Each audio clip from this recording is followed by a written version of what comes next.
Commander Jack Wilson stared out the viewport of his small, sleek ship at the massive hulk floating in space beside them. The EE's Invictus was enormous, nearly 2 kilometers long, with a bulky, angular design that spoke of an earlier age in human spacefaring. Its dark metal hull was scarred and pitted from battles fought long ago. "Sir, the Vorathi delegation is requesting permission to come aboard," said Officer Tanner from her station. Wilson sighed. "Tell them they're cleared to dock at Airlock 7. This assignment was his punishment, pure and simple. 6 months ago, he'd gotten drunk at a diplomatic function on Proxima Station and accidentally insulted the Rigelian ambassador. Now he was stuck babysitting an ancient warship on its final journey to become a museum piece at the Galactic Heritage Center. The Invictus was the last of its kind, a relic from humanity's early days of interstellar travel, before first contact with the Galactic Alliance had changed everything. Built during the Solar Wars when humans feared extinction, these dreadnoughts had been the pride of Earth's fleet. Now they were considered primitive, even embarrassing, compared to the elegant ships of their alien allies. "Commander," Tanner spoke again, "Old Tom is asking if he can start his systems check." Wilson nodded. "Tell him to go ahead."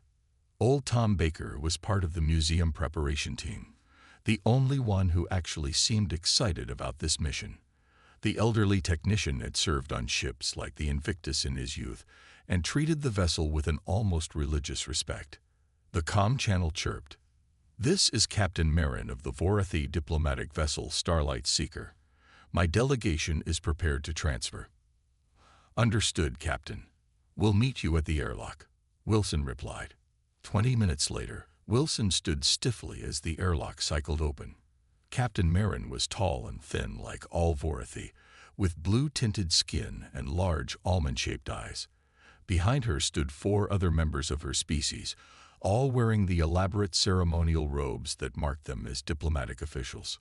"Commander Wilson," Marin said with a slight bow, "my delegation is most curious to see this historical artifact of your species." Something in her tone made Wilson's jaw tighten.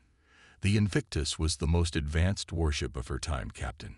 "Of course," Marin replied with a smile that didn't reach her eyes. "And we are honored to witness its final journey to a proper resting place." The small group made their way through the modern escort vessel and across the docking tube to the Invictus.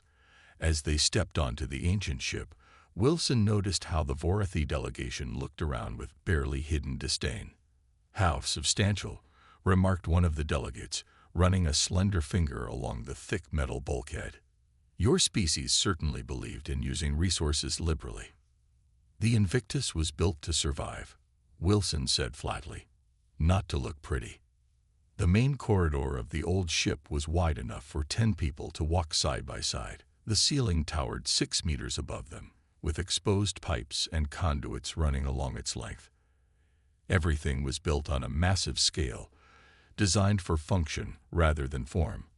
"Our historical records show that these vessels used chemical propellants for their main engines," Captain Marin said, her voice echoing in the cavernous hallway. "How fascinating that you managed interstellar travel with such basic technology." Wilson fought to keep his expression neutral. The Invictus could accelerate to half-light speed and carry enough firepower to level a continent. Marin gave a musical laugh. "My personal shuttle has more computing power than this entire vessel, Commander." They turned a corner and entered what had once been the ship's main command center. Unlike the sleek, minimalist bridges of modern vessels with their holographic interfaces, the Invictus bridge was a maze of physical controls, screens, and manual systems. Old Tom was there, lovingly polishing a brass railing. "Ah, visitors," the old man said, straightening up with effort. "Welcome to the finest ship ever built by human hands." The Vorathi delegates exchanged glances that Wilson easily interpreted. They found the old man's pride amusing, even pitiable. "Tom, would you mind giving our guests the tour?" Wilson asked. "No one knows this old girl better than you do." Tom's weathered face lit up. "It would be my pleasure. Let me show you the weapon systems first. They were revolutionary for their time." For the next hour, Tom led the group through the ship, explaining systems and technology that had been cutting edge a century ago. The Vorathi listened politely, occasionally exchanging whispers and subtle laughs behind their hands. These missile bays could launch 200 kinetic impactors in a single volley, Tom explained proudly as they entered a massive chamber lined with launch tubes. Projectile weapons, one delegate murmured to another. Like throwing rocks. Very effective rocks, Tom said, his hearing still sharp despite his age. One hit could disable a ship twice this size. Captain Marin smiled condescendingly. Of course, but modern shield harmonics would simply deflect such primitive attacks.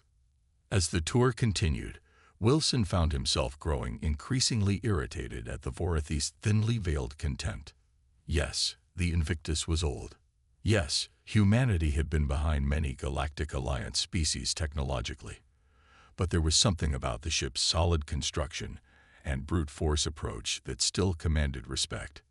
Deep within the vessel, in a shielded compartment that even Tom's tour didn't visit, ancient systems were running quiet diagnostics. The ship had been in standby mode for decades, but certain core functions had never been fully deactivated. Safety protocols from an era when humans trusted machines less than they did now. As the ship drifted through a nearby nebula, unusual radiation patterns triggered one of those old safety protocols. Slowly, deep in the Invictus's electronic brain, dormant circuits began to power up.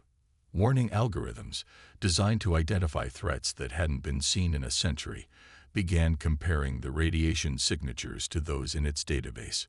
Back on the tour, the group had reached the engine room, a cathedral-like space dominated by massive fusion reactors that had once powered the mighty vessel.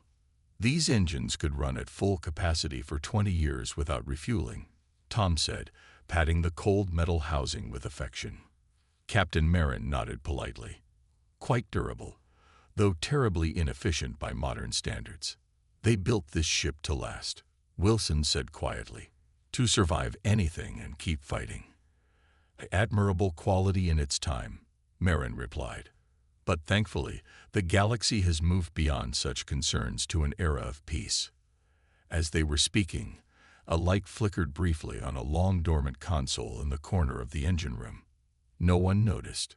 The ship was waking up. The small fleet continued its journey through the nebula. 3 ships moved together in formation.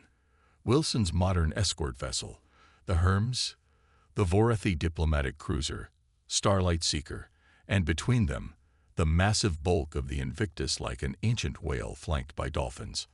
On the bridge of the Hermes, Commander Wilson checked the navigation display. "How much longer until we clear the nebula, Tanner?" he asked. Officer Tanner tapped on her console. "About 4 hours, sir. The radiation is interfering with our long-range sensors, but nothing to worry about." Wilson nodded. The mission was simple: escort the old warship to the Galactic Heritage Center, let the Vorathi make their speeches about historical preservation, and then he could get back to real duties. He glanced at the view screen showing the Invictus. Such a waste of a good ship, turning it into a museum piece. Aboard the Invictus, old Tom walked alone through the quiet corridors. The Vorathi delegation had returned to their own ship for the night, clearly uncomfortable with the idea of sleeping on the primitive vessel. Tom didn't mind. It gave him time alone with the old girl. He paused in a hallway, noticing something unusual. A status light on a wall panel was blinking green. That shouldn't be possible. Most of the ship's systems were powered down for the journey. "Now what are you doing, old girl?" Tom muttered, approaching the panel. Before he could investigate further, the ship's ancient speakers crackled to life with a computerized voice he hadn't heard in decades. "Proximity, ALEART. Unknown vessels, DTCTE." Tom's eyes widened. That's not possible. On the Hermes, alarms suddenly blared. "Commander," Tanner shouted. Multiple ships appearing from the nebula. They weren't on our sensors. Wilson rushed to his command chair. "Show me." The view screen shifted to show 6 vessels emerging from the colorful gases of the nebula. They were unlike any ships Wilson had seen before. asymmetrical, with what looked like bunny protrusions jutting from black hulls. "They're not responding to hails on any frequency," reported the communications officer. "Wait, they're powering weapons. Shields up," Wilson ordered. "Inform the Vorathi. All hands to battle stations." Before anyone could react further, bright beams of energy shot from the lead alien vessel. They struck the Vorathi diplomatic cruiser, which had no meaningful defenses. The elegant ship shields flickered briefly before failing completely. "The Starlight Seeker is taking heavy damage," Tanner reported. "Their engines are disabled." Wilson gripped the arms of his chair. "Target the lid ship and fire." The Hermes, though smaller than the alien vessels, was a modern military escort with considerable firepower.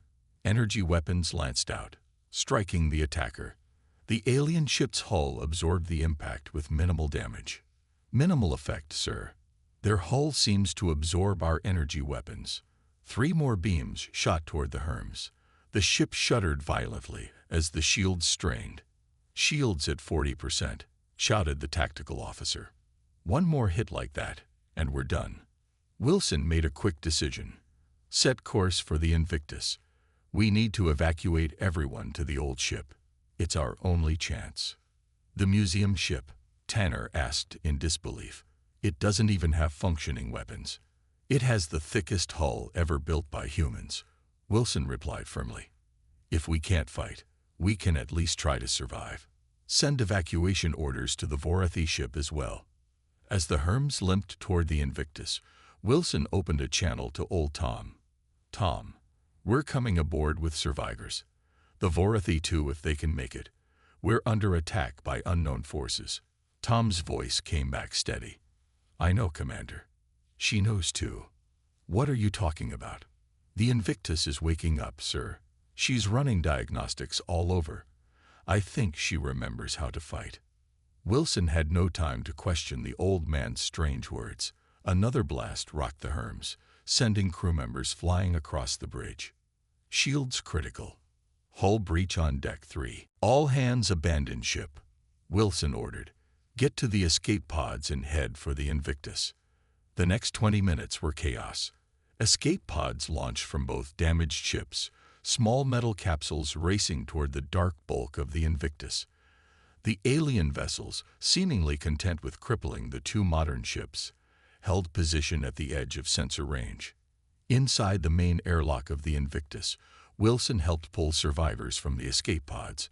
Most of his crew had made it, along with about half of the Vorathi delegation, including Captain Marin. Her blue skin was now pale, almost white with shock. "What are those things?" she demanded, her earlier arrogance gone. "Why did they attack diplomatic vessels?" "I don't know," Wilson replied. "But they'll be coming for us next. We need to get everyone deep inside the ship where the hull is thickest." Old Tom appeared from a side corridor, moving with surprising speed for his age. "Commander, the ship is responding. Main power is coming online in sections." "That's impossible," Wilson said. "The reactors were cold for decades." "Emergency protocols," Tom explained, eyes bright with excitement. "These old ships had backup systems within backup systems. The attack triggered something deep in her programming." Captain Marin stepped forward. "You expect us to trust our lives to this ancient derelict? My shuttle has more computing power than this entire vessel." "Your shuttle is space dust now," Wilson replied bluntly. "And this derelict has armor plating 3 meters thick in some sections." A loud bang echoed through the ship as something struck the outer hull. "They're here," Tom said. "They're trying to board us." Wilson turned to his surviving crew. "Defensive positions. We need to protect the civilians and find a way to contact Alliance headquarters." Tanner checked her handheld scanner. "No use, sir. These nebula conditions plus whatever those aliens are using. We're completely cut off." More bangs echoed through the ship, followed by the sound of metal grinding on metal. "They're cutting through the outer doors of Airlock 6, shouted one of Wilson's security officers. "Fall back to the inner corridors," Wilson ordered. "We need time to think." As they retreated deeper into the ship, Lights began flickering on along the corridors, old emergency lighting casting everything in a dull red glow. The group made their way to the bridge, where more lights were coming to life on the ancient control panels. "The ship is activating defense protocols," Tom said, watching the screens with wonder. "I've never seen anything like it." Captain Marin looked at the primitive displays with obvious skepticism. "What good are lights? We need weapons, shields." As if in response to her words, a deep humming vibration began to build throughout the ship. The bridge's main view screen flickered and displayed a simple message. "Hostile entities, DETCTE. Defense Poro Cols Inite. Weapons Systems. Inatal. Izing. Tevomti Arbin Eas, Uresuit. Initial. Is ing. Cavuol Combat Awakening. In Perjuries, 15 o'clock minutes remaining." Wilson and Tom exchanged looks of amazement. The old man grinned. "I told you," he said. "She remembers how to fight." Another bang, closer this time. The aliens were moving through the ship. 15 minutes is too long," Wilson said, drawing his sidearm. "We need to hold them off until the ship's systems are fully online." From somewhere in the bowels of the massive vessel came a sound like metal tearing, followed by alien screams. Tom's grin widened. "Don't worry, Commander. The Invictus has always had a few tricks up her sleeve. Those boarders are about to learn why these ships were feared across the solar system." On the display, the countdown continued. The ancient warship was awakening. Commander Wilson led the survivors through the dimly lit corridors of the Invictus. The red emergency lights cast long shadows as they moved deeper into the massive ship. Behind them, the sounds of the alien boarders grew louder. Metal cutting through metal, strange hissing voices, heavy footsteps. "Where are we going?" Captain Marin demanded, her earlier confidence replaced by fear. "The Central Command Center," Wilson replied. "It's deeper than the bridge, better protected." Tom nodded in agreement. The old ships had multiple command posts. The bridge was just for normal operations. The real brain is in the heart of the ship. As they hurried through the winding corridors, they passed sealed doors that were now opening on their own. Inside some rooms, ancient machinery hummed to life, lights blinking on control panels that hadn't been touched in decades. "How is this happening?" Tanner asked, looking around in wonder. The power cores were cold. Tom smiled. "These ships were built to survive anything. They have backup systems hidden inside backup systems. The main reactors might be cold, but there are emergency power cells built right into the hull that could last centuries." A loud crash echoed from behind them. The aliens were getting closer. "In here," Wilson ordered, pointing to a heavy blast door that was slowly sliding open. The group rushed through the doorway into a large, circular room filled with old-style control stations. Unlike the bridge, which was designed to be impressive and open, this room was purely functional, a hardened command center buried deep within the armored hull. "Seal the door," Wilson commanded. Tom moved to a control panel and pulled the large red lever. The massive door slid shut with a solid thunk, followed by the sound of heavy locking bolts sliding into place. "That will hold them for a while," Tom said. These doors were designed to stay closed, even if the rest of the ship was torn apart. Captain Marin looked around the room with wide eyes. "What is this place?" "Combat Information Center," Tom replied, moving from station to station. "Checking systems. The real brain of the ship. From here, we could control everything if we had the right codes." On the main display screen, red text continued to count down. "Fuel Combat Awakening. 10:24 minutes remaining." "We don't have 10 minutes, Wilson said grimly. "Those things will be through the door by then." Tom ran his hands over a dusty console. "Maybe we can speed things up. These old systems respond to proper authority. Commander, try your command codes." Wilson looked skeptical, but stepped up to what appeared to be the main terminal. He entered his modern Alliance Navy command codes. The screen flashed. Authorization failed. Obsolete command. Structure DTTCT. It doesn't recognize modern codes, Wilson said, frustrated. A loud bang shook the heavy door.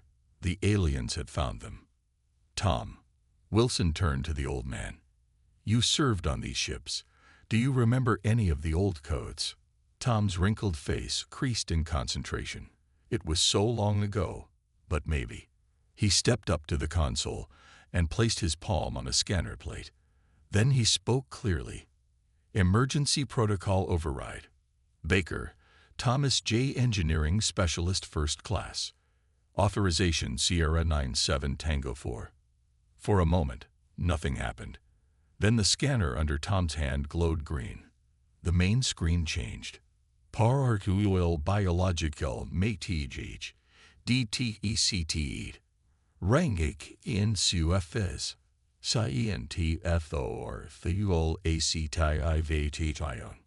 Limited command access granted. Tom grinned. Better than nothing. Another bang at the door, louder this time. Metal groaned as something powerful pushed against it. Tom, what weapons do we have access to? Wilson asked urgently. The old man's fingers flew over the controls with surprising speed.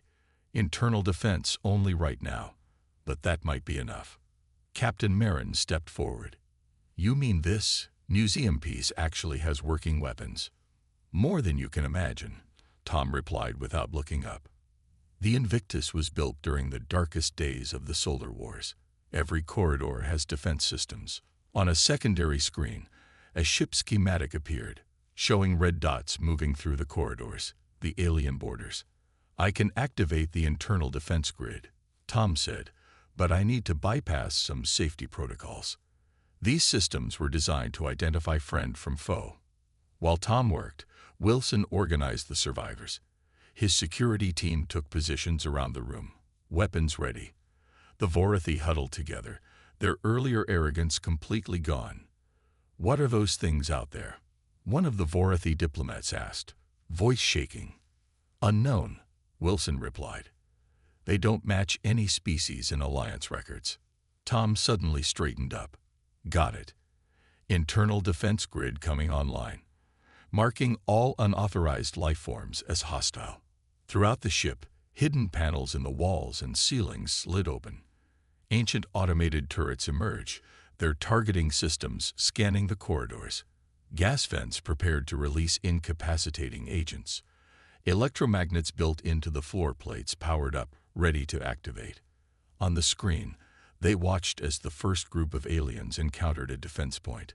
The creatures were tall and insect-like, with multiple limbs and elongated heads. They carried strange weapons that glowed with energy. The ship's defenses activated without warning. Turrets swiveled and fired. Not energy weapons like modern ships, but solid metal projectiles that tore through the aliens' bodies. Gas flooded the corridor, causing the creatures to stagger and claw at their breathing apparatus. Primitive but effective, Wilson observed as the aliens fell. Tom nodded. These defenses were designed when humans couldn't rely on energy shields. They had to be effective against any possible threat. The main door to the command center buckled as something powerful struck it from the outside. Despite its thickness, the metal began to glow red-hot in the center. They're cutting through, Tanner shouted. Tom typed frantically at his console, rerouting power to local defenses. The lights dimmed momentarily, then brightened. The countdown on the main screen suddenly accelerated. Fuel combat awakening. 217 minutes remaining. In the corridor outside, automated defenses activated, but the sounds of fighting continued. These aliens were tougher than the first group. We need full weapons control, Wilson said. Tom, is there any way to speed this up more? Tom shook his head. Not without captain-level authorization. The ship needs a proper commander to fully awaken. The door continued to glow brighter as the aliens cut through. Parts of the metal began to melt. Captain Marin stepped forward. her face set in determination. "Your people built this ship to defend your species, correct?" Wilson nodded. "Yes, during our darkest hour." "Then perhaps," Marin said, "it will respond to the current threat to all our species." Before anyone could stop her, Marin stepped up to the command console and placed her hand on it. "Ship," she said clearly, "I am not your captain. I am not even human. But we face extinction together. I humbly request your aid in our common defense." For a long moment, nothing happened. Then, to everyone's surprise, a new message appeared on the screen. "Species non-human intent analyzed 3TAC assessment mutual emergency protocol activated." Suddenly, all the screens in the command center lit up at once. The countdown disappeared, replaced by a simple message. "Fuel combat awakening initiated." A deep humming sound built throughout the ship, rising in pitch and intensity. The deck plates vibrated beneath their feet. A computerized voice spoke from hidden speakers. "This is the Earth Alliance ship Invictus. Combat systems online. Threat detected. Preparing appropriate response." Tom's face broke into a wide grin. "She's awake. The old girl is fully awake." The door to the command center, now glowing white-hot, finally gave way. A section of metal fell inward with a crash. Beyond it, alien figures prepared to rush through the opening. They never got the chance. Hidden weapons in the ceiling of the command center emerged and fired in a deafening barrage. The aliens fell before they could enter the room. On all the screens, status reports scrolled rapidly as ancient systems came fully online. Weapons, engines, defenses, all awakening to their full potential. The computerized voice spoke again. "Hostile boarding parties detected. Initiating ship-wide purge. All personnel are advised to remain in secure areas." Wilson, Tom, and even Captain Marin exchanged looks of amazement. The beast was awake, and it was angry. The Invictus shuddered as its ancient systems roared to full power. Throughout the massive vessel, lights flared to life, illuminating corridors that had been dark for decades. The dull emergency glow was replaced by bright, clear light that revealed the true scale of the mighty warship. In the command center, Wilson, Tom, and the survivors watched in awe as screens displayed the ship's status. System after system reported ready for action. "How is this possible?" Captain Marin whispered, staring at the displays. "The ship was powered down for transport." Tom smiled proudly. "These old girls were built differently. Every critical system has backups that can stay dormant for centuries. The ship was never truly asleep, just waiting for the right moment." The computerized voice spoke again. "Hostile boarding parties detected on decks 3 through 7. Internal defense systems engage. Analyzing enemy weapons and tactics." On the screens, they could see the ship's internal cameras showing the alien invaders. The creatures moved with frightening speed through the corridors, but wherever they went, the Invictus responded. Turrets fired armor-piercing rounds. Hidden traps sprung from the walls. In some sections, the gravity suddenly increased tenfold, crushing the aliens to the floor. "The ship is learning," Wilson observed. "It's adapting its defenses to their tactics." Tom nodded. "That's what made these vessels so dangerous. They were designed to fight unknown enemies. The more they fought, the more effective they became." Captain Marin stepped closer to the main display, her earlier fear giving way to fascination. "These defense systems, they're so different from our modern approaches." "Your ships rely on shields and energy weapons," Wilson explained. "The Invictus was built when humans couldn't make such technology work reliably. We had to use what we had: physical armor, projectile weapons, and clever tricks." On the screen, they watched as a group of aliens encountered a section of corridor where the floor plates suddenly electrified. The creatures convulsed and fell. "Barbaric," one of the Vorathi delegates muttered. "Effective," Marin corrected him. Their energy shields don't stop physical attacks. The ship's voice announced, hostile boarding parties contained, beginning offensive operations. New screens activated, showing exterior views. The alien ships still surrounded them, their strange organic-looking hulls gleaming in the light of the nebula. What offensive operations? Wilson asked. The main weapons have been disabled for decades. Tom's eyes widened as he read the scrolling status reports. Not all of them, Commander. Look. On the screen, diagrams showed massive mechanisms moving deep within the ship, ancient weapon systems powering up. Kinetic launch system online, the ship announced. Primary railguns charging. Point defense grid active. Railguns? Marin asked. Magnetic accelerators, Tom explained excitedly. They fire solid metal projectiles at incredible speeds. No energy signature until they fire, and no shields can stop them completely. Wilson looked concerned. Those weapons were decommissioned for a reason. They're too destructive, too indiscriminate. Perhaps, said Marin quietly, that is exactly what we need right now. The screen showed the alien ships beginning to move, perhaps sensing the change in the Invictus. Energy weapons charged on their hulls, glowing with strange colors. Enemy vessels powering weapons, the ship reported. Analyzing energy signatures, countermeasures prepared. Tom moved to a different console and studied it. The Invictus is analyzing their shield frequencies. It's finding weaknesses. The largest alien ship fired first, a beam of energy that would have cut through a modern vessel with ease. It struck the Invictus head-on. The ancient warship shuddered slightly, but held. Hull integrity at 92%. The ship reported calmly. Damage minimal. Armor performing within specifications. Wilson couldn't hide his surprise. That shot would have destroyed any modern Alliance ship. 3 meters of composite armor plating, Tom said proudly. They don't build them like this anymore.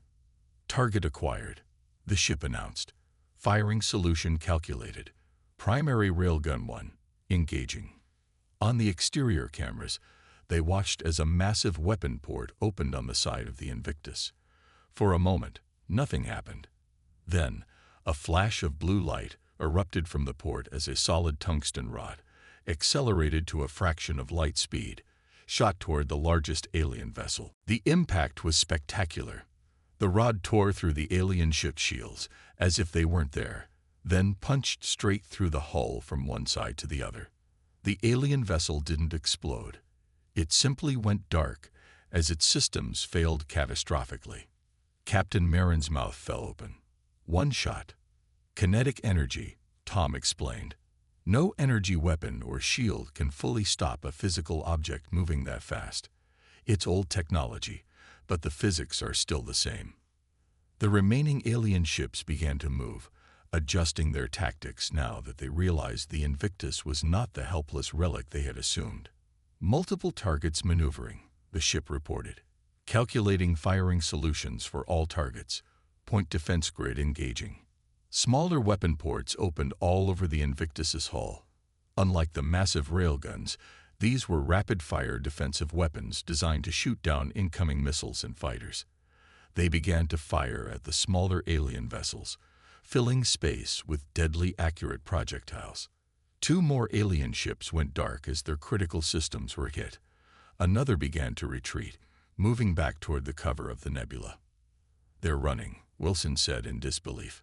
Target attempting to flee, the ship announced. Pursuit course calculated. The deck trembled beneath their feet as the Invictus's ancient engines ignited for the first time in decades. The massive ship began to move, turning to follow the retreating alien vessel. Wait, Wilson said, suddenly concerned. We don't want to chase them. Tom worked quickly at his console. The ship is following its original programming.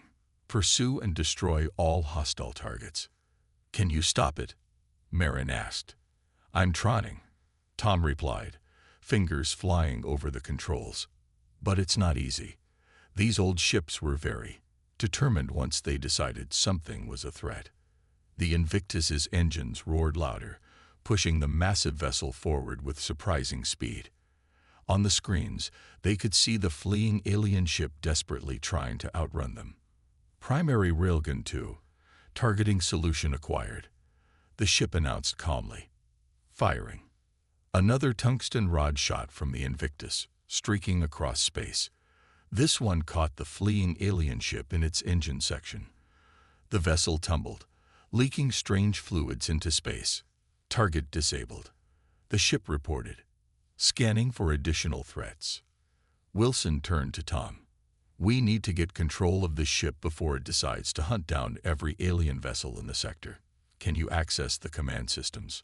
Tom frowned in concentration. I'm trying, but the combat protocols are in full effect. The ship sees these aliens as an extinction-level threat. Captain Marin had been watching the displays intently. Now she stepped forward again. Your ship saved our lives. Perhaps it will listen to me again. She placed her hand on the command console. Ship, she said clearly, the immediate threat has been neutralized. We need to rescue survivors and contact our governments. Please stand down from pursuit mode. For a long moment, nothing happened. Then, the ship's voice responded. Request acknowledged. Threat assessment updated. Switching to defensive posture. Maintaining combat readiness. The engines quieted as the Invictus slowed its pursuit. Tom let out a long breath. It worked. The ship is still alert but no longer hunting.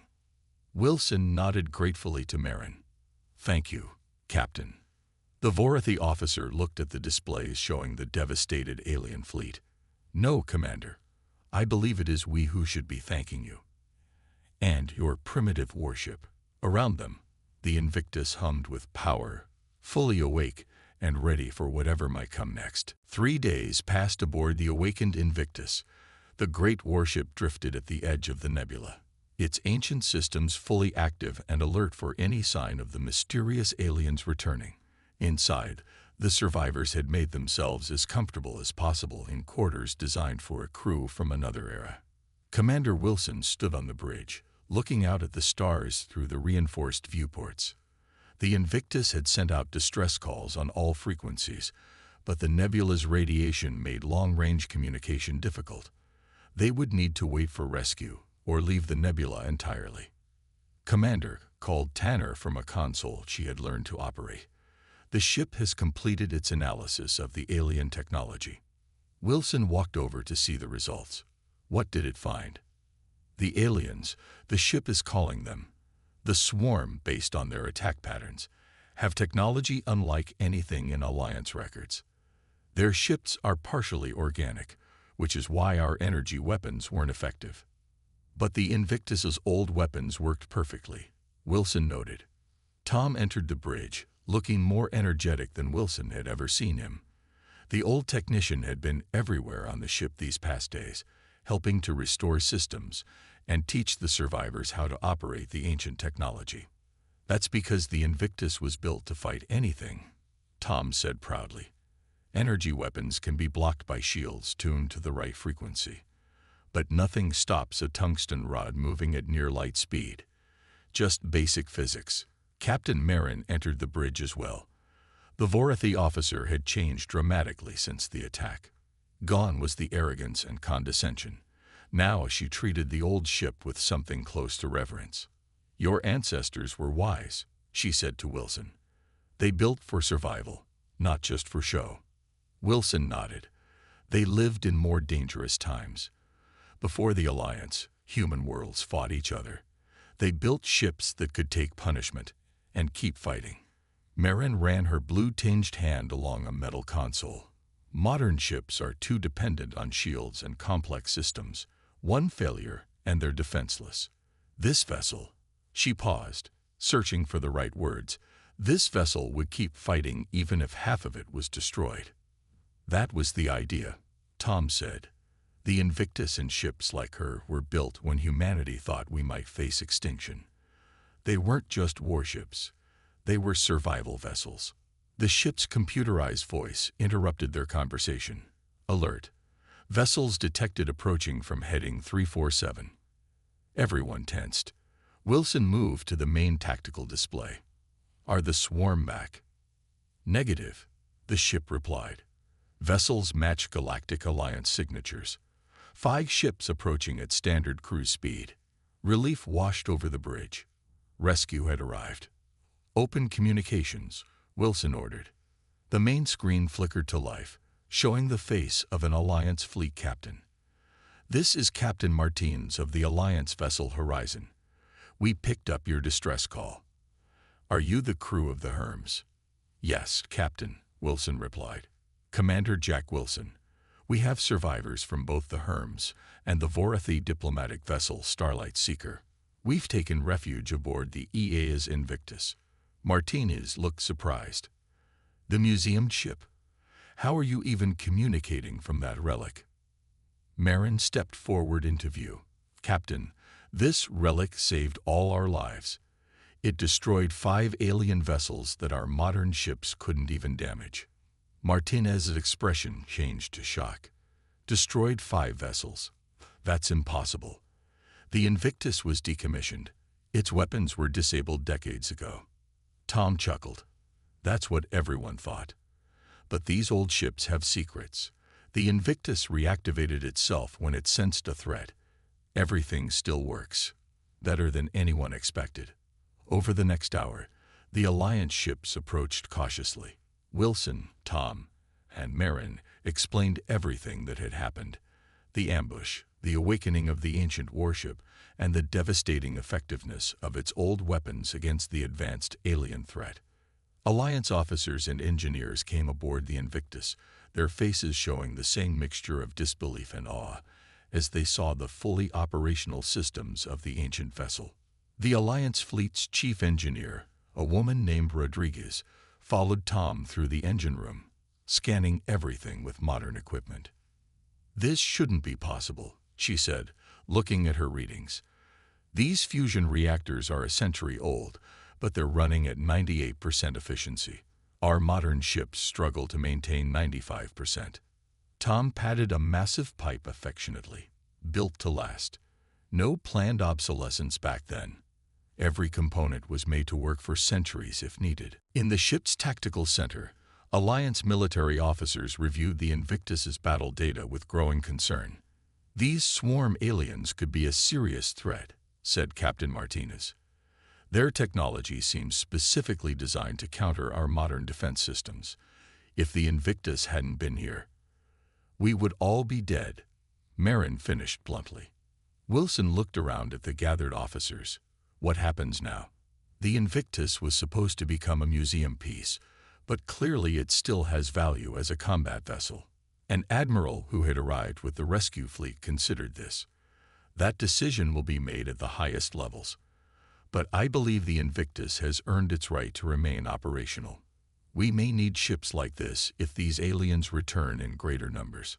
2 weeks later, the Invictus arrived at the Galactic Heritage Center under its own power, escorted by a fleet of modern Alliance vessels.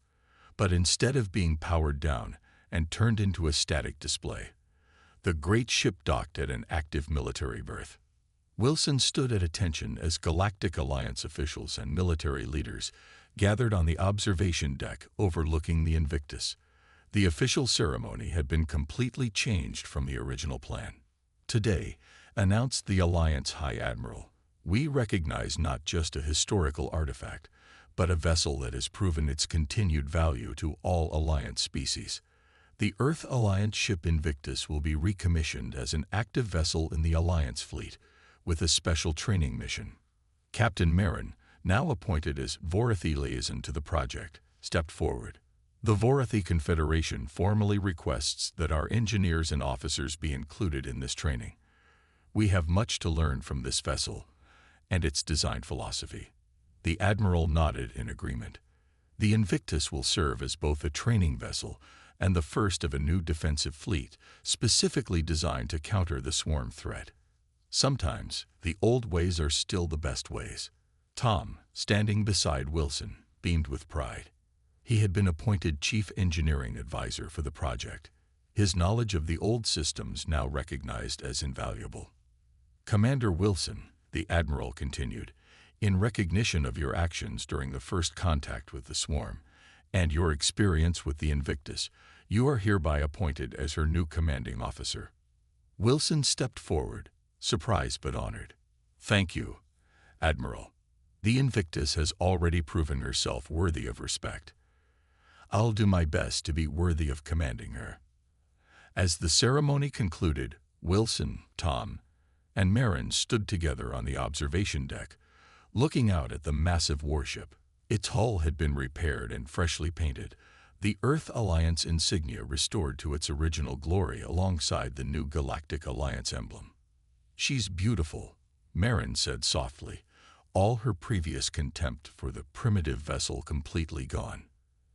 "And dangerous," added Tom with a smile. "Just as she was meant to be." Wilson nodded in agreement. The old girl still has plenty of fight left in her, and it seems the galaxy might need that fighting spirit once again. Below them, the Invictus waited, not as a relic of the past, but as a guardian for the future. Sometimes, the old ways were exactly what was needed to face new threats. No one would laugh at this ancient warship ever again.